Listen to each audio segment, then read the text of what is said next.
Meus amigos, sejam bem-vindos. Mais atualizações sobre a devolução, o perdão de dívidas dos empréstimos consignados. O relator da CPMI do INSS cobra agora a prisão do careca do INSS e de seus aliados numa investigação que está acontecendo. O deputado Alfredo Gaspar, relator da CPMI do INSS, fez um duro apelo à justiça para que o careca do INSS e demais envolvidos em fraude sejam presos. Pessoal, o perdão de dívidas, você que foi lesado, pode se preparar porque grandes movimentações estão para acontecer. Eu vou deixar essa reportagem completa aqui com vocês. Peço que você assista esse vídeo e veja com seus próprios olhos, escute com seus próprios ouvidos o que os deputados, aqui o relator da CPMI está cobrando. Que o dinheiro seja devolvido, os bens sejam congelados, que esse dinheiro volte para os aposentados, você que foi lesado receba o seu dinheiro de volta e que não o governo, não o dinheiro público seja usado para fazer a devolução dos pagamentos aos aposentados e pensionistas que foram lesados com associações, sindicatos e empréstimos consignados fraudulentos. Então, perdão de dívidas é sim uma realidade que está se aproximando. Fiquem agora com a reportagem completa. Sigiloso? Sim. O delegado divulgou informações sigilosas ou somente as já publicizadas? Qual Bem, foi o acordo? Por determinação do Supremo Tribunal Federal, o delegado recebeu autorização judicial para falar sobre tudo aquilo que já é conhecido da população e já foi divulgado pela imprensa de todos os escândalos. E nos revelou também detalhes que hoje nós percebemos o quanto uma quadrilha tomou conta da Previdência, tomou de assalto o dinheiro dos aposentados do nosso país. E a grande conclusão que nós tiramos é porque essas pessoas não estão presas. Porque o inquérito que já está disponível na Justiça é muito claro. Servidores públicos que facilitaram os cadastramentos irregulares, pessoas que desviaram, depositaram dinheiro em contas, patrimônio que foi adquirido com tudo aquilo que foi roubado dos aposentados brasileiros e que se sabe onde está e não se toma providências.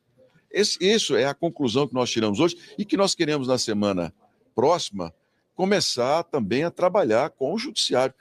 Com o ministro André Mendonça, ontem, nós fizemos um acordo de colaboração. À medida que os inquéritos forem sendo liberados, nós vamos receber as cópias, mas também vamos oficiar o ministro sobre as necessidades de se agir com rapidez nos pontos que nós estamos identificando. E esse é um dos que nós tiramos hoje. Há quadrilhas que passaram por vários governos, identificadas, que conseguiram receber bilhões dos aposentados, o dinheiro se sabe onde está e ninguém tomou providência nenhuma. Essa é a nossa indignação e é o que a gente pode tirar a conclusão. Outro ponto importante, o discurso, tanto da defensora pública que veio até aqui, convocada, quanto no início dos depoimentos, um discurso ensaiado sobre uma investigação em que se tentou colocar fim nela, fazendo um acordo em que o aposentado abre mão dos direitos dele para que o Estado pague o prejuízo e essa investigação praticamente não tenha sequência em direção àqueles que são culpados. É um ponto que a CPMI vai trabalhar da agora para frente, cobrar do governo que esses acordos não impeçam em momento algum que a polícia continue agindo e que a justiça seja feita em cima daqueles que roubaram o patrimônio dos aposentados do nosso país. Senador, eu fiquei com uma dúvida. Pois não. Com o que o senhor falou no começo da resposta, me corrija se eu tiver entendido errado. O senhor mencionou que o STF liberou o delegado para explicar aspectos que já eram conhecidos Sim. na investigação. Por que foi sigilosa a reunião, então? O delegado, por função constitucional, ele tem direito de pedir a sessão. Foi pedido deles. A Polícia Federal pediu a sessão secreta. Não foi por nossa parte, teria sido feita abertamente. A Advocacia Geral da União impetrou um habeas corpus no Supremo Tribunal Federal para que o delegado fosse resguardado de não falar absolutamente nada. O ministro André Mendonça nos deu uma resposta positiva de que ele poderia falar sobre o que já está publicizado. E isso facilitou muito a nossa condução nessa parte da tarde, até chegar nas conclusões que eu falei com vocês. É impressionante como quadrilhas de servidores públicos, de operadores financeiros, tomaram de assalto a Previdência em nosso país. E a gente já sabe quem vai depor segunda, depoimento ou requerimento? Na segunda-feira, nós teremos requerimentos novos a serem aprovados, mas está convidado a participar o advogado Eli Cohen, o advogado que foi um dos primeiros a levar as denúncias para a imprensa e também alvo de boa parte das investigações do inquérito da Polícia Federal. Agora, vou deixar vocês falarem com o nosso relator aqui, por favor. Só queria fazer um alerta. Esse país é um país da impunidade. Nós temos agora, neste instante, milhares de brasileiros encarcerados por furtos e roubos nos presídios brasileiros. Olha, o tal do Antônio Carlos Camilo, careca do INSS, meteu a mão em milhões de reais junto com outros operadores financeiros e está usufruindo da vida. Eu faço um apelo à justiça brasileira. Coloque esses criminosos na cadeia. O Brasil não aguenta tanta impunidade. A gente sabe se o Congresso, em algum momento, divulgou para a Justiça os registros de visitas dele aqui? Isso ficou... Olha, eu acho muito importante a transparência. Nós, como homens públicos, temos a obrigação de prestar contas ao povo brasileiro. Foi colocado em votação, foi aprovado esse requerimento hoje na Comissão Parlamentar de Inquérito, que é o que todo brasileiro quer saber. Esse criminoso de um núcleo de uma das organizações criminosas, ele andava perambulando pela esplanada dos ministérios.